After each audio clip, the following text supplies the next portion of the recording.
posibilidad ng tagumpay o kabiguan, ng ligaya o lungkot. Kaya marapat lamang na tanggapin si Jesus bilang tagapagligtas at Panginoon. At matapos yun ay panariwain ang katapatan at paglapit sa Kanya bawat araw o day by day. Ang day by day ay naglalayong umalalay sa pang-araw-araw na pamumuhay. Narito po si Kuya Ed Lapis sa mensaheng pinamagatang Surviving Sickness.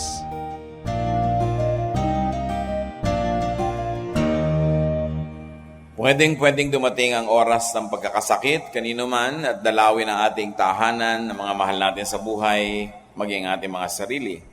Sickness can mean crisis. It can even mean disaster in many people's lives. At yan po ang ating pag-aaral ngayon, Surviving Sickness. Paano ba malalampasan, matatawid, mapagtatagumpayan ang mga panahon ng pagkakasakit?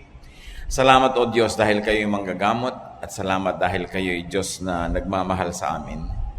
Patuloy kami nagpapalinis sa inyo o Diyos. Nawa po ay siyasatin niyo ang aming puso. Alisin niyo po mga karumihan ng mga pagkukulang namin sa inyong punan. Patawarin niyo po kami sa mga kasalanan namin.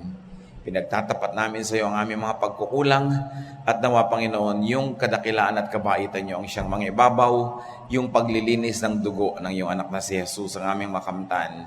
At kami maging karapat-dapat dahil sa iyong pagpapatawad na lumapit sa inyo at humingi ng biyaya. Palakasin niyo po ang aming mga katawan, patibayin niyo ang aming loob, papaglinawin niyo ang aming isip o Diyos, at turuan niyo kaming magtuon ng pansin sa inyo lamang ngayon. We reject and rebuke all works of evil, all presence of evil men and evil spirit. We disempower in the name of Jesus and ask you, Father, to protect us from all harm, especially from falsehood. May your mercy, your truth heal us, empower us so we could be agents of healing to other people as well. Nawa Panginoon, sa aming ngayong pananahimik sa iyong harapan, sa iyong presensya, pagpalain niyo rin ang mga mahal namin sa buhay na hindi namin kasama, lalong-lalo ang mga dinaramdam. At ngayon din sa lugar na ito, Panginoon, sino man ang may karamdamang iniinda ng labis, pahiran mo na Panginoon ang iyong banal na langis, ang aming mga katawan, at bigyan niyo kami ng kalakasan, pagpapagaling, pagtitiwala sa inyo, at muling pag-asa. Kayo ang aming inaasahan, nilalapitan ng may kasamang panalangin, pasalamat, pagsamba. Sa ngalan ng iyong anak na si Jesus. Amen. Surviving Sickness. Ang Biblia po napakaraming mga kwento, kasaysayan at mga report tungkol sa mga pagkakasakit. Sa katunayan ng Panginoong Jesus, napakaraming nagugol na panahon at lakas, ministry sa pag-aalaga sa mga may sakit, pagpapagaling sa kanila at pagbibigay ng pag-asa. Luke 8:40-42 isang halimbawa. Everyone had been waiting for Jesus, and when he came back, a crowd was there to welcome him. Just then, the man in charge of the Jewish meeting place came and knelt down in front of Jesus. His name was Jairus, and he begged Jesus to come to his home because his 12-year-old child was dying. She was his only daughter. Isang mataas na katungkulan ang maging ruler of the Jewish synagogue. Ito isang distinction, pagkilala ng karunungan, personal din naman kabanalan, at ganoon din naman prominence in society. Meanwhile, this man went to the Lord and begged him to visit his house. Why? Because his daughter was sick, dying in fact, and this child was his only daughter, probably the only child. So when you say daughter here, very close. Sino ba ang mga close sa atin talaga? Mga anak, magulang, kapatid, asawa, sweetheart, partner, kaibigan, sino mang mahal sa buhay, na kung mabuhay ay tayo nadadagdagan ng buhay at kung bawian ng buhay ay may nawawalang bahagi ng ating puso, yun. Iba ang may personal at emotional connection sa may sakit. Pagka may personal and emotional connection, mas lalong parang malaki yung taya. Mas malaki yung mawawala. Mas mahirap sa kalooban. What more, this girl was only 12 years old. She was a 12-year-old girl. In other words, sakop pa ng magulang. menor de edad, sagutin, pananagutan, dependent. Mas tumindi yung pananagutan nitong si Jairus na ihanap ng lunas ang sakit ng pasyente dahil bukod sa anak niya at kaisa-isang anak ay bata pa. There was so much of life ahead. She was an only daughter, so mayroong personal stake and interest ang magulang. Dahil mahal yung bata at syempre, napakarami na nilang napagsamahan na pinapahalagahan ng magulang na magpatuloy na mangyari sa buhay nila at inaasahan niya na sa kanyang pagtanda ay magiging kasama niya ang kanyang anak. Magkakaroon siya ng mga apo. Biglang ngayon ay nag-aagaw buhay. Parang lahat ng inaasahan mo at lahat ng pangarap mo ay parang guguho. Parang matitibag, mawawala ang lahat-lahat. She was not only sick, she was dying. So all promises and hopes are now gravely threatened. Therefore, Jairus, in spite of his high position in society, begged Jesus. What would you not do? Meron ba tayong hindi gagawin, haharapin, para ihanap ng lunas ang sakit ng mahal natin sa buhay? Luke 8:49-56 sa pagpapatuloy. While Jesus was speaking, someone came from Jairus' home and said, "Your daughter has died. Why bother the teacher anymore?" When Jesus heard this, he told Jairus, "Don't worry. Have faith, and your daughter will get well." When Jesus went into the house, but he did not let anyone else go with him except Peter, John, and James, and the girl's father and mother. Everyone was crying and weeping for the girl, but Jesus said, "The child isn't dead. She is just asleep." The people laughed at him because they knew she was dead. Jesus took hold of the girl's hand and said, "Child, get up." She came back to life right away and got right up. Jesus told them to give her something to eat. Her parents were surprised, but Jesus ordered them not to tell anyone what had happened. So the girl died. Sa kabila ng pagsisikap ng magulang na ihanap ng lunas, namatay at dumating ang masaklap na balita kung kailan papunta na sila dun sa bahay nitong si Jairus. Pero hindi pinansin ng Panginoon yon at sabi rin niya kay Jairus, "Huwag kang makinig sa kanila, manalig ka lang." At pagpasok niya sa bahay, nag-iiyakan na yung mga tao doon, pero sabi niya, "Huwag kayong umiyak, ang bata ay natutulog lamang." Pinagtawanan siya ng malakas dahil alam na nilang patay na ang bata. Pero pagpasok doon sa silid na kinasisidlan ng bata, hindi niya pinasunod ang mga tao. Yun lang 2 magulang at yung 3 kasama ng Panginoon, and Jesus brought her back to life. Salita lang. Alam niyo yung salita ng Panginoon, nagbibigay buhay. Kaya kahit pinanghihinaan ka ng loob, marinig mo yung salita ng Diyos, nabubuhay yung loob mo. Napakahalaga na ang Panginoon. Sabi niya kasi, "I am life. I am the life." So sickness and death was defeated for the time being. Siyempre, alam naman nating darating din ang panahon na yung batang yun ay babawian din ng buhay. Maybe at a later time, maybe sa old age niya. But for the meantime, humaba ang ligaya nila, nagsama-sama pa sila ng may buhay. Now, what are some lessons on how to survive a loved one's sickness? Marami siguro sa atin nakaranas na mag-alaga ng mahal sa buhay na may sakit. Meron sa atin nag-aalaga ng sobrang karamdaman ng mahal sa buhay.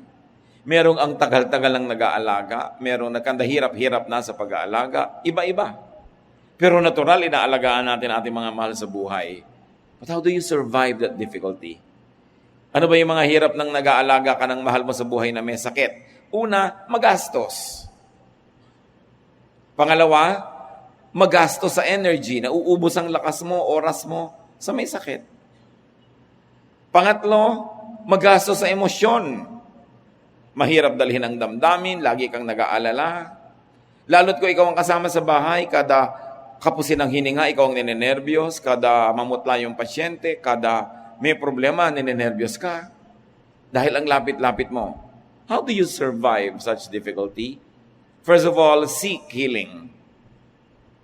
Medication, restoration, and even a miracle. Tulad ng lesson natin kay Jairus. Naghanap siya ng lunas, lumapit siya sa Panginoon. Bagamat bago yun ay mahihinuha natin na ginawa na nila lahat, medically speaking. Dahil may kaya naman siya. Matagal na naghihigalo ang bata. Yan ang uso nung araw. So hahanap ka na ng lahat ng lunas at inihanap niya yon ngayon ng himala. Nung nag-aagaw buhay na ang bata, lumapit siya sa Panginoon. Ang kailangan na niya dito, himala. Lesson for us. Do what you can. Do what you can. Yung abot ng nakakaya. Kaya naman mabuti sa buhay, pinahahaba mo yung naaabot ng kamay mo at ng iyong paa. Dinadamihan mo yung koneksyon, nagtatrabaho ka, para meron kang mga kakilala, para meron kang mga natulungan, natutulong din sa iyo, para mas dumami yung kaya mo.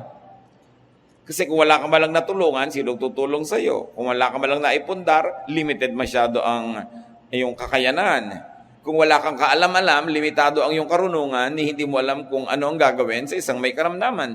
So pag sinabi nating, do what you can, lahat ng pwede mong gawin bago magkaroon ng pagkakasakit sa iyong pamilya, sa iyong mga circle of friends, pinapalaki mo na yung utak mo, pinapalaki mo yung mundo mo. Kung mapapalali mo yung bulsa mo para maraming laman, ginagawa mo na ang pinakamaganda mong PR dahil sabi nga nila, weather lang yan. Darating ang panahon, baka ikaw nangangailangan. Di ba? Iba na yung may kilala kang doktor, may kilala kang therapist, may kilala kang ganito, may kilala kang ganon, kaysa wala. Kaya alang-alang sa mga mahal natin sa buhay na mangangailangan ng tulong natin, sooner or later, we expand our world. We make friends with people, not only to use them, but because we are made to make friends. Kung ang mga ginagawa mo sa buhay, kaaway, kasamaan ng loob, no? Kakompetensya, mamaya pag ikaw yung may nangangailangan, may pasyente ka, titikisin nila yon. Hindi dahil galit sila sa pasyente, dahil galit sa'yo. Kaya yung mga matitinong mga magulang, mga kamag-anak, hindi nakikipag-away kahit kanino.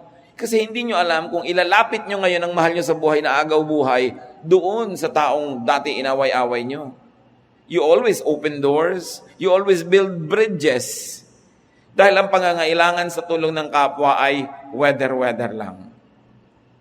Hindi ka nakakatiyak. What else do you do to survive a loved one's sickness? Do not be hindered by anything, nor discouraged by pessimists. Tingnan niyo si Jairus, sabi sa kanya ng mga kasambahay, huwag na nating abalahin ng guro. Patay na naman eh. Ayaw na nilang papuntahin ang Panginoon sa bahay nila. Maaring talagang mahiyain sila, ayaw nilang mga abala. O pwedeng hindi sila naniniwala kay Jesus, kaya sabi nila, huwag na lang nating imbitahin. Wala namang magagawa yan, patay na. Or, mataas ang kalagayan nila sa lipunan at iinsulto sila na si Jesus na galing sa mababang antas ng lipunan, tutungtong sa bahay nila, kaya huwag na lang nating pupuntahin. Pero hindi nakinig si Jairus. Kung nakinig si Jairus, hindi makakapunta ang Panginoon sa kanyang bahay, na natili na lang napatay yung kanyang anak. Kayo, kanino kayo nagpapapakinig pag meron kayong inaalagaan? Siyempre, lahat naman ng tao may hatol. Lahat ng tao may prescription. Of course, we appreciate. Yung tita mong herbalist, siyempre, puro herb ang ipagdudot-dutan yan. Di ba? Yung tito mo naman na Western medical doctor, siyempre, puro mga gamot na pinaprescribe at nabibili sa butika ang sasabihin niyan. Yung uncle mo naman, siyempre, yung espiritista. Mga espiritista ipapayo. Yung pinsan mong mangkukulam, kulam-kulam ang ipapayo. Kanya-kanya. Lahat yan may payo. Kaya kailangan ng tao, bago dapuan ng sakit ang sarili niya o ang mahal sa buhay, aral na. Inaalam mo na lahat ng issue, lahat ng school of thought, lahat ng approaches. Hindi puro chismis ang inaaptupag sa buhay, mga walang kapararakan. Yung inaalam mo, nagre-research ka para kung dapuan ka ng pangangailangan, may nakatanim na sa utak mong alam. Hindi ka pa doon lang magsisimulang mag-research. Isang malaking issue sa buhay. Halimbawa, meron kayong mahal sa buhay, huwag namang mangyari, huwag loloobin ng Panginoon, nagka-cancer. Buo na ba sa pamilya nyo kung magpapakimotherapy siya, radiation at kung ano-ano, o yung tinatawag na alternative medicine? Ano na ba talaga ang advantage at disadvantage ito? Ano yung advantage at disadvantage yun? Sinusuri niyo na ba yan? Kasi pag dumapo na yung sakit na malala, lito ka na. Kaya kailangan inaalam mo so you can survive. But do not be discouraged by pessimists. Kailangan meron kang loob at alam mo kung nasan yung sentro mo para hindi ka nahihila left and right. Katulad nito isang babaeng napakarunong, Shunammite woman. Mayaman siya, nakikita niya yung prophet, lagi nagpupunta sa kanyang baryo. Ipagpagawa nga niya ng kwarto doon sa ibabaw ng bahay niya, yung best place, yung upper room. Sabi niya, yung pupunta po kayo dito, dito na kayo magpahinga, dito kayo kakain, lalagyan ko ng muebles yung kwarto, ituring yung inyo. Panawan nyo yung bahay, hindi bale, basta inyo to. At dahil tumira sa kanya yung prophet, ang tagal-tagal lang pala niyang hindi magkaanak, binless siya na magkaanak siya. At nagkaanak nga ang babaeng ito, pero nung lumaki-laki yung bata, biglang namatay. Namatay. Nag-complain lang na masakit ang ulo, sabi nung ama, umuwi ka sa nanay mo. Nasa bahay, dahil nasa bukid sila noon, umuwi ang bata at namatay doon. Sinabi ba ng babaeng ito sa lahat ng mga tao doong namatay ang anak niya? No. Nagbihi siya agad.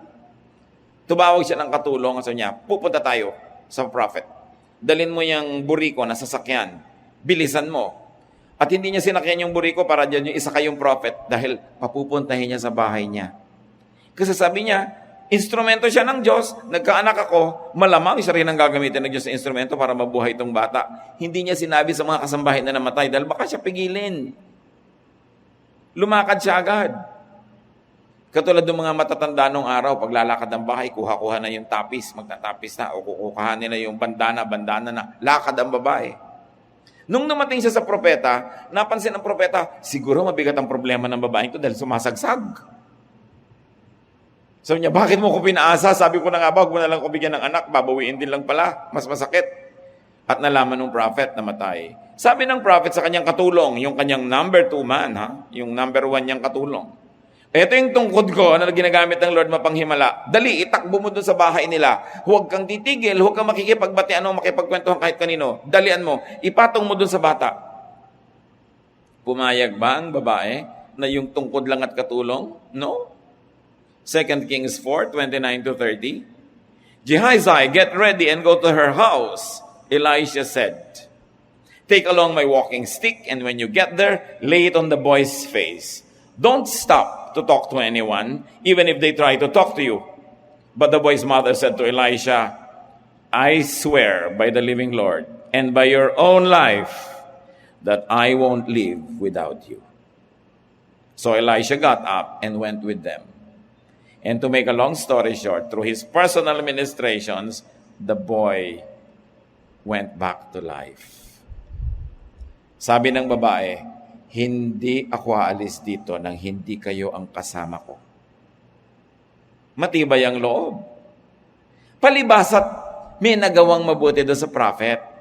Yun ang mabuti nung may nagagawa kang mabuti eh. Meron ka namang nahahawakan. Hindi mo naman isinusumbat. Hindi mo naman pinipilit dahil naging mabuti ka, pero may lakas ka man lang ng loob na mag-demand. Total, may nagawa ka namang mabuti. Dahil nga, di ba, weather lang yan. Sabi niya, hindi ako titinag, hindi ako uuwi nang hindi ikaw ang kasama ko, Mr. Prophet. At dahil doon, gumaling. Gaano karaming anak ka na mamatay dahil dungo at mahiyain ng nanay. Bumubula na yung bibig, tumitirik na yung mata, nahihiya pa sabihin sa nurse. Busy yung nurse nagte-text. Hindi ko masabing na mamatay na ang anak ko. Di ba? Pag mahihiyain ng magulang, lugi, talong anak. Kaya kayo, kung merong ganun mga pagkamahiyain, kapal-kapalan nyo. Tibay-tibayan ang sikmura. Dahil kung nakaasa sa inyong dilihensya, ang ikabubuhay ng mahal nyo sa buhay, talo na. Dahil dungo kayo. May duty ka na tibayan ng loob, lakasan ang boses, pero mabuti na yung may naitanim ka naman. Sabi mo, paano naman itatanim ko halimbawa sa ospital? Kaya kung mas mahal yung kwarto mo, mas demanding ka eh. Diba? Kung masyadong libre, halos naghihingalo ka na, hindi mo pa maabala yung doktor. Bagamat dapat, abalahin mo siya, duty naman niya yun eh. Pero dahil nga, hindi ka sanay, dahil wala ka namang papel sa buhay. Kaya ang isa sa mga paraan ng paghahanda sa karamdaman, yung improvein mo naman ang buhay mo. Tulad ng isang beses sa probinsya, may 2 pasyente dumating sabay sa ospital. Iisa lang yung oxygen ng ospital. Kanino ibinigay sa palagay nyo? Eh, dito sa may sinasabi sa buhay. Eh, ganun talaga eh. Bagamat hindi yun ang tama, pero mamimili rin lang yung mamimili. Siguro, ninang niya sa kasal. Siguro, naregaluhan siya ng electric fan. Siguro, nautangan niya minsan. Eh, yung isa hindi naman niya kilala, dun inilagay. Ang totoo lang, namatay yung isang pasyente. Malungkot. Kaya ikaw na may tungkulin, isang magulang, lagyan mo naman ng kabuluhan yung buhay mo, dagdagan mo. Para may bargaining power ka sa oras ng kagipitan. How do you survive alamon sickness? Ilaban ang pasyente. Get the best. Kaya pag dumadalaw ako sa mga may sakit, tinatanong ko, laban ba to? Mukhang hindi nyo nilalaban. Lalo't maraming anak, naghihili-hilian kung sino ang gagastos. No? Dapat pag may pasyente, ilaban yan. Sa kanilang pag-usapan nyo maggastos. Do your best and extract the best from others. Eh, katulad lang nung araw, nung maliit itong anak ko, dadalhin mo sa ospital para magswero. Nakakapitong sundot na yung nurse. Ngangangawa na ang bata. Sige, teka. Tigilan mo ang anak ko. Ikaw ba sharpshooter dito? Pagka hindi sumagot, ibig sabihin hindi siya. Pero pag subukan po natin, ibig sabihin siya yun. Sige, please, no offense, pero tigilan mo siya. Call somebody better. Eh, nakakanda si iyahi palapalaho na magulang kayo, alam niyo yun, kung pwedeng sa akin mo na lang iturok. Di ba? Eh, kung mahihiyain ka, wala, butas-butas na parang ginanchilyo na yung anak mo, eh, nahihiya ka pa. Extract the best from others.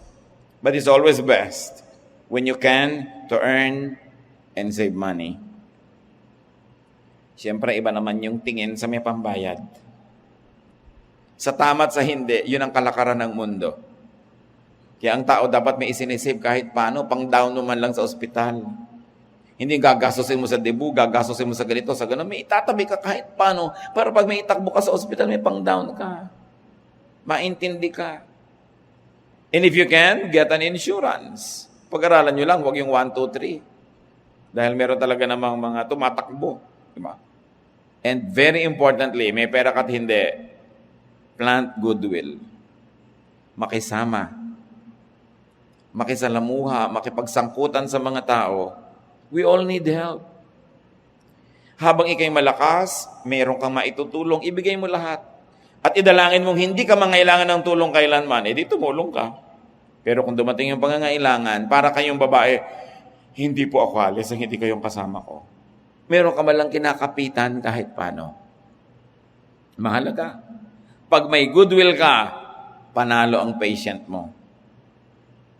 Kaya ikaw yung bantay sa ospital, wala ka man lang ka-PR-PR, talo ang patient mo. Ikaw yung bantay sa ospital, darating ka, meron ka man lang dalang siopaw sa mga nurses. Naku, siguradong intinding-intindi ang pasyente mo. Siyempre, iba na yung may konting padulas. May dala kang tsokolate sa nurse, may dala kang ganito, may dala kang ganun. Iba yun. Kasi siyempre, tao ay tao. Di naman masama yun, hindi mo naman siya kinokorrupt. Kaya yung mga hindi marunong man lang manggano, manghimas ng mga may kapangyarihan para tumulong, nalulugi. Don't be shy. Isang napakalaking kapintasan niya maging mahiyain in times of emergency. Hindi pwede. Kaya mag-practice na kayo sa maliliit na bagay pa lang para pag dumating malaking bagay, sanay ka na. Seek help and prayer from many people. Iba yung may katuwang. Kaya nga masarap ngayon, may mga Facebook, may mga text, may mga Twitter, may kung ano-ano. Pwede mong hinga ng panalangin ang maraming mong mga kaibigan. Yun naman kung may kaibigan ka kasi. Kaya alam nyo mga kapatid, panalo ang merong church. Yung member ka na isang church, lalo active ka doon, involved ka sa mga tao, panalo talaga. Madalas naaabala ka. Pero naaabala ka lang naman dahil kaya mo naman. Hindi ka naman siguro paaabala kung ikaw mismo naghihingalo. Di ba? Naaabala ka dahil kaya mo. Sa panahon ngayon na kailangan mo mang abala, andyan lahat ang mga tao. Moral support, financial support pa. At technical support pa dahil may mga kapatiran ng mga nurse, doktor, administrator, kilala nito, kilala nun. Hindi ko sinasabing mag-church kayo para mahut-hut niyo ang mga koneksyon. Pero ang sinasabi ko talagang iba yung may kapatiran. Panalo kayo talaga. So huwag kayong basta attend lang ng attend, come and go, make relationships. Lalo, kung kayo yung mga magulang na may mga alagang mga anak, may pananagutan kayo kung kani-kanino, hindi nyo naman kaya mag-isa, expand your social network and connections. Philippians 2:25-28, Paul writes here, Epaphroditus is worried because you heard he was sick. In fact, he was very sick and almost died. But God was kind to him and also to me. And he kept me from being burdened down with sorrow. Now I am more eager than ever to send Epaphroditus back again. You will be glad to see him, and I won't have to worry any longer. So here, isang katulong ni Paul sa kanyang ministry, si Epaphroditus almost died of sickness, of doing something wrong for the Lord, and in the process, he could have gotten sick. At maraming nanalangin. Alam nyo, kung meron kayong inaalagaan, alam nyo marami kayong katuwang panalangin, doon pa lang gumagaan na yung burden nyo. Gumagaan talaga. Lalo pa nga kung alam nyo, God answers prayer. Importante yung prayer ministry. Ngayon, huwag naman kayong sumusulpot lang sa prayer ministry para lagi magpa-pray. Pamisa-misan, lalo't kung malakas ang espiritu nyo, you are in a giving mode, pumunta kayo doon. Nandito po ako para mag-pray naman para sa iba. Sino ba mga ipinagpe-pray dito? Gusto ko maging prayer minister din. Hindi lagi ikaw ang tanggap ng tanggap. Tuwing hindi mo kailangang tumanggap, ikaw ang magbigay. Para ka lang nagsisave sa bangko noon. Dumaganda ang iyong account. Now, about dying. Di ba lahat nag-alala? Baka mamatay si Epaphroditus. Tanong mga kapatid, at hindi ko gustong maliitin ang pag-aalala natin pag may parang nanganganib ang buhay. Gaano karaming beses na mayroong parang nanganib ang buhay, pero nabuhay naman. Lumakas uli, nabuhay. Konting-konti yung sumakabilang buhay. Why? Because people almost die, but they usually 99% don't. Anong ibig sabihin? Yung isang taong kilala nyo, ilang beses na nagkasakit at naratay at mamatay. Pero di ba sa buong buhay niya, isang beses lang siyang mamamatay. So by virtue of statistics, by virtue of statistics, hindi mamamatay yan. Kasi minsan lang mamatay ang tao. Pag namatay siya, tapos na yung kwento. Dapat, ang dami nating mga panahon na halos ay mamatay-matay tayo. Death happens only once. It's only 1%. So again, by virtue of statistics, your patient will most probably survive this sickness. Bakit ka lang sobrang nagwa-worry? Kumisan hindi dahil sa intensity of the disease or sickness or illness, dahil sa lapit ng pagmamahal mo sa Kanya. Mas mahal mo, mas nag-aalala ka. But the warrior kills and dies many times. Seek many helpers, have many helpers, earn many helpers. Gumagaan. Yung pag merong parang mamamatay yata siya, isip mong, hindi mamamatay yan. Kung pipili lang kayo ng isipin nyo mamamatay o hindi, dapat hindi. Kasi talaga namang madalas hindi. At minsan lang mangyari, minsan lang yun. Hindi na mauulit pa, dahil nga namatay na. Di ba? Tingnan nyo yung insurance, life insurance. Bakit kayo ni-insure? Kasi alam ng insurance company na kahit may makuha ka pag namatay ka, hindi mo naman sasadyaing mamatay dahil mahal mo yung buhay mo, alagaan mo yung buhay mo. So it goes against all nature for you to want to die just because may makukuha yung loved ones mo. So you will preserve your life. So ang isang taong may sakit, gagawin niya ang lahat para siya gumaling. Ang lahat ng kakilala niya, gagawa na magagawa nila para siya pagalingin. Kung siya ay nasa ospital, yung mga doktor, yung mga technician, yung mga nurses, gagawin lahat para siya pagalingin. So, 99% of the time, mabubuhay siya. Hindi ko minamaliit yung 1% na pwede siyang sumakabilang buhay, pero kinakain at pinapatay tayo ng thought na kahit naman isipin mo, hindi mo siya kayang buhayan kung talagang mamamatay siya. So, wag yun ang isipin mo. Ang isipin mo, mabubuhay siya. Dahil kung hindi man siya nabuhay, at least hindi ka nasiraan ng loob at hindi ka sobrang nagdamdam at hindi ka na nawala ng desisyon. Ngayon, kung nabuhay naman siya, can you imagine?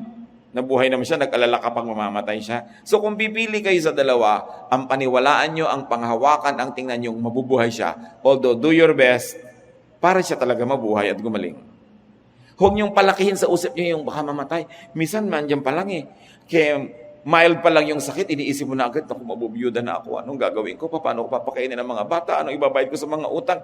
Utang na loob, lagnat laki lang. Napakalayo kasi ng nararating ng imahinasyon natin pag mahal natin yung tao. Kaya, sabi nga ni Buddha, mas magmamahal, mas nasasaktan. Mas na-attach ka, mas nasasaktan ka. Ang sabi naman ng Panginoong Hesus, magmahal ka at ipagtiwala mo sa Diyos. Diba? Gawin mo lahat ng magagawa mo. So, how do you survive a loved one sickness? Don't worry. Have faith. At si Jesus ang may sabi noon kay Jairus, don't worry. Anong magagawa mo? Paano ka magwa-worry? Okay, meron kang pasyente. May dengue siya. Nag-transfusion na. Ginawa na lahat ng magagawa. Ano pang magagawa mo? Try not to worry. Have faith. Believe.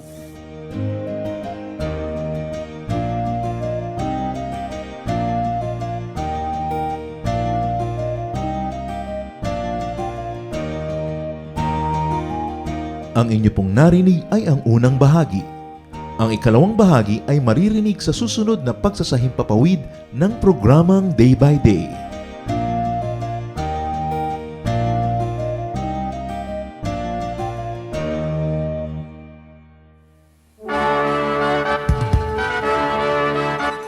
Halina't sama-samang sumamba at magdiwang sa Day by Day Jesus Celebration kasama si Kuya Ed Lapiz.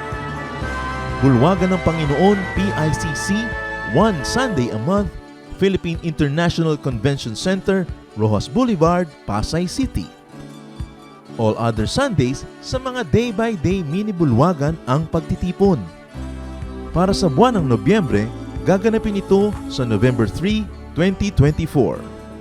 8 a.m. ang First Jesus Celebration, 10 a.m. naman ang Second Jesus Celebration.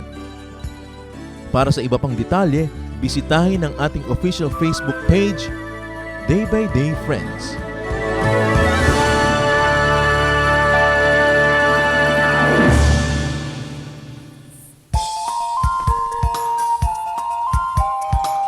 Ako po si Pastor Ronnie Diaz. Inaanyayahan po namin kayo na dumalo at makisaya sa Jesus Celebration sa ating Day by Day Jesus Ministry San Pedro. Tuwing linggo, meron po tayo dalawang service. Isa, 9 a.m. hanggang 10 a.m. Ang ikalawa naman po ay 10:30 a.m. hanggang 11:30 a.m. Para po sa karagdagang detalye ng schedule ng ating service tuwing linggo, maaari niyo po kaming kontakin sa 0968-229-0993 at sa 88-361-466. Halinang ipagdiwang ang Panginoong Hesukristo.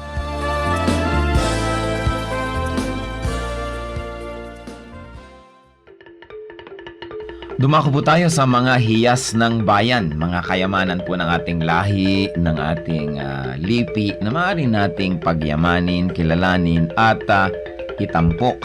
At ito po ay atin ding ipamana sa mga darating pang henerasyon.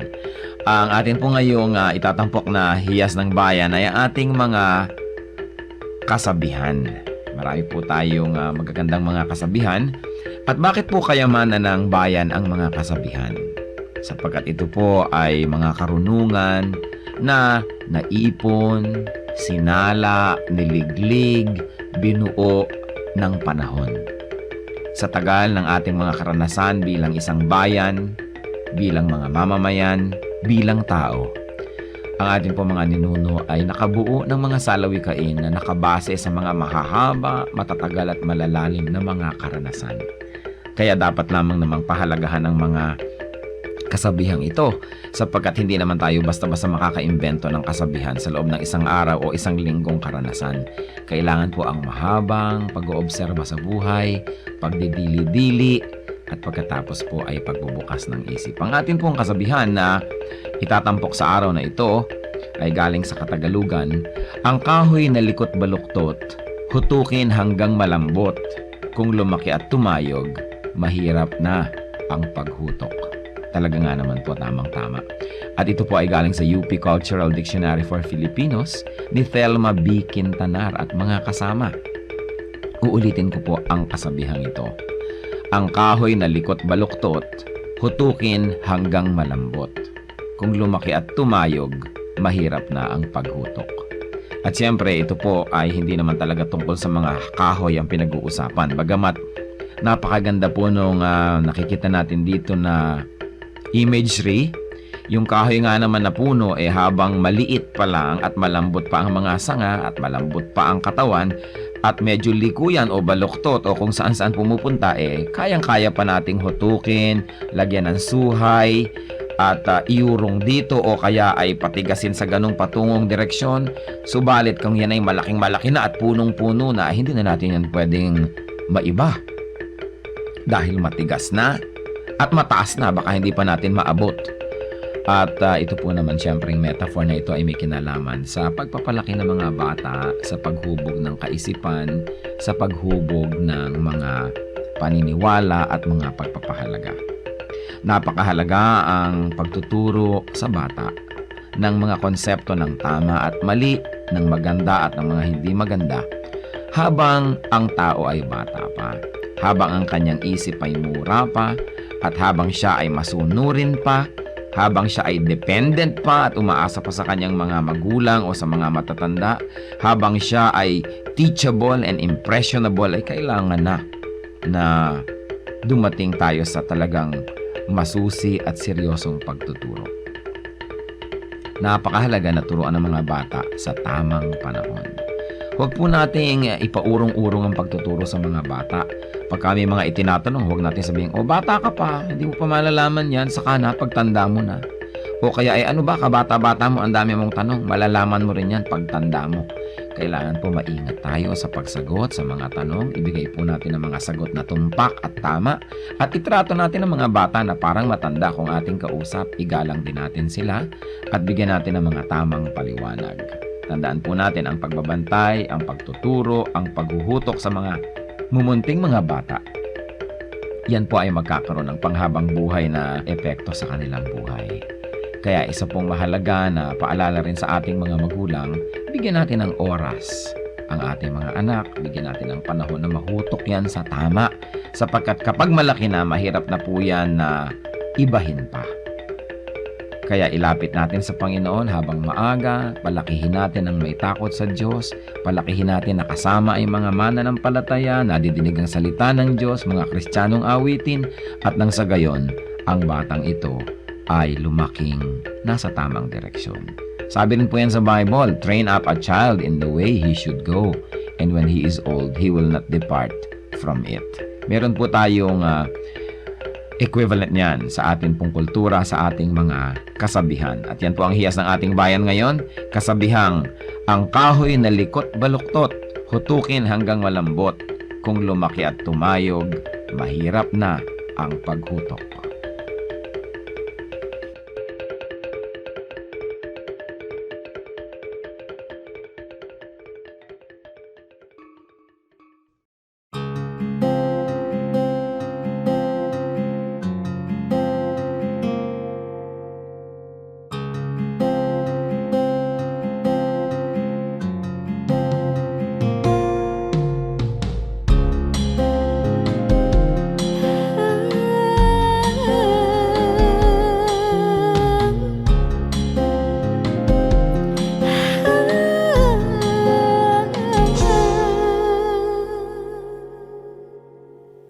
Pag-ibig mo o kailanin,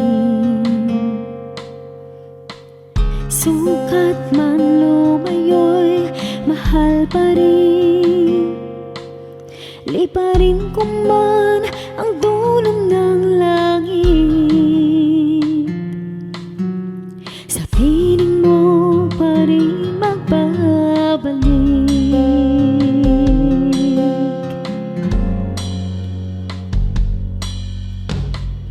Kahit minsa'y magkasala, bakit tinuturing pa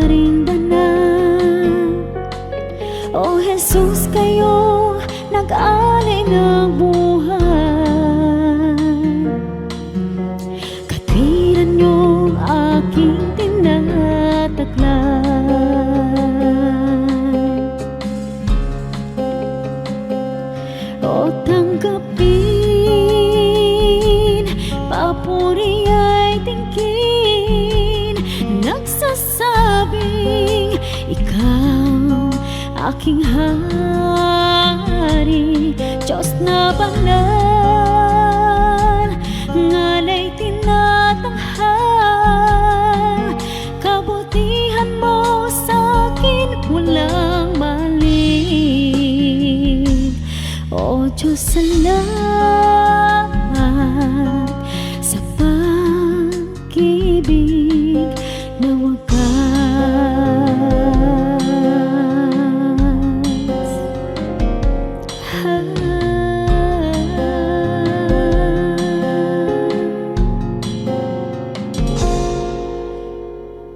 Lagi naman itong isip, ngalan ko sa palad mo inukit, walang sino mang maaring magwala. Kaligtasang ikaw ang naglikha,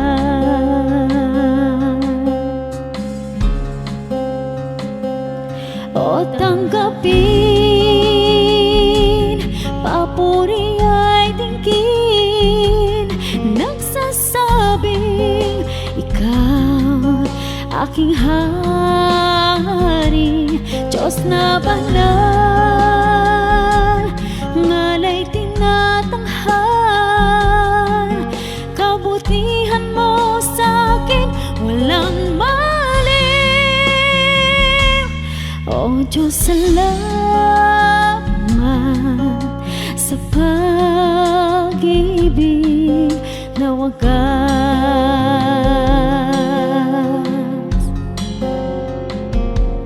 O tanggapin, papuri ay tingkin, nagsasabing ikaw aking hari, Diyos na banal, ngalay tinatanghal, kabutihan mo sa'kin walang mali. O Diyos, salamat sa pag-ibig na wagas.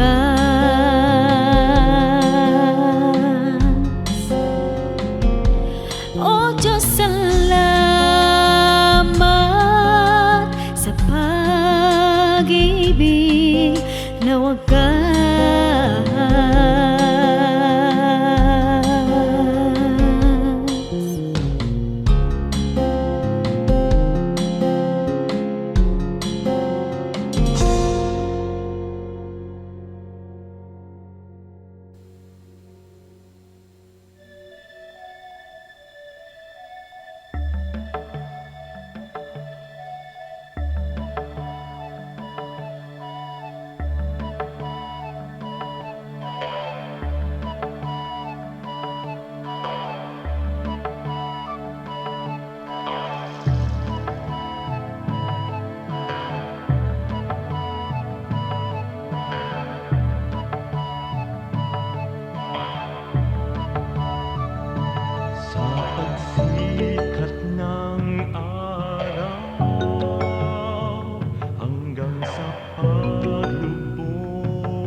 pagsilay ng liwanag mula doon sa silangan, nadarama't nakikita ang sa inyong pagmamahal. Lumalandas, humahawan, tumatanglaw sa aking daan, nangunguna, gumagabay sa aking bala ng hakbang. Sa pagdatal niyang gabi na malamig at mainam, akin namang nalalasa ang inyong kapayapaan. Patinimnim ng bituin at liwanag niyang buwan, ay banayad kaya dulot ay madlang kapahingahan. Sa gabi man o sa araw, sa diliman o liwanag, kayo ay aking kapiling sa lahat ng kalagayan. Ako'y hindi natitiis, ako'y hindi iniiwan, kaya lubos na papuri ang sa inyo'y aking alay.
Bakit laging nakabukas ang mga pintuan ng mga Pilipino?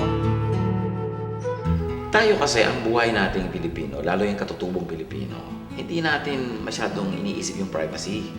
Ang gusto natin is to share. Kaya ang lalaki ng mga bintana, kita ka ng kapitbahay. Sa ilalim nga ng bintana, may ventanillas pa. Konti lang mga dingding sa bahay ng Pilipino. Ayaw natin ng division. Ang gusto natin maaliwalas. Because the spirit of the Filipino is free. He wants to roam. He wants to go around. Kaya ganon din yung mata mo, dapat malayo ang nararating. At sa atin, yung mga kwarto sa mga traditional Philippine homes, ginagamit lang yan pag nagbibihis ka. Nagpapalit ka ng damit, pero hindi talaga doon natutulog ang mga tao. Sama-sama yan doon sa sala. Kahit sila Jose Rizal, ang laki-laki ng bahay nila, isang malaking banig at isang malaking kulambo, sama-sama sila sa sala. Doon sila natutulog. Kasi nga, we thrive in each other's company.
Jesus na siyang buhay, noon ng Diyos sa puso mo'y isang katang isip lamang. Ngunit ngayon siya ay katotohanan. Mayroon akong pag-ibig dito sa puso ko. Mayroon akong pag-ibig, nais kong ibahagi lagi sa inyo. Mayroon akong pag-ibig na hindi mamamatay. Mayroon akong pag-ibig, ito ay panghabang buhay. Mayroon akong pag-ibig, ito ay panghabang buhay. Mayroon akong pag-ibig, ito ay panghabang buhay.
Kung aming sasariwain pagdaloy ng lumipas na kasaysayan, mula pa ng nililok nyo ng labi ang larawan ng sandaigdigan. Sadyang nanatili, sadyang di nagbago ang kalikasan nyo, o Apo Diyos. Sadyang di mawari, sadyang di makanto, iwaga ng kadakilaan nyo. O Apo Diyos, O Apo Diyos, O Apo Diyos, O Apo Diyos, O Apo Diyos, O Apo Diyos. Lang siyang kinangi at tinawag ng sanlibutan. Sa iyo lamang, Jesus, pagkas ang langit at ang diwa ng kalikasan. Walang ibang ibig, walang ibang layon, kundi kayo mo lamang, Apo Diyos. Pagkat walang hari, walang Panginoon, ang hihigit sa kamahalan niyo. Apo Diyos, Apo Diyos,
Oras na po para pansamantalang magpaalam ang programang Day by Day.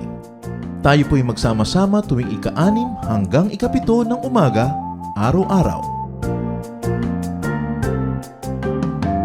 Magandang umaga po at mabuhay ang Panginoong Hesus!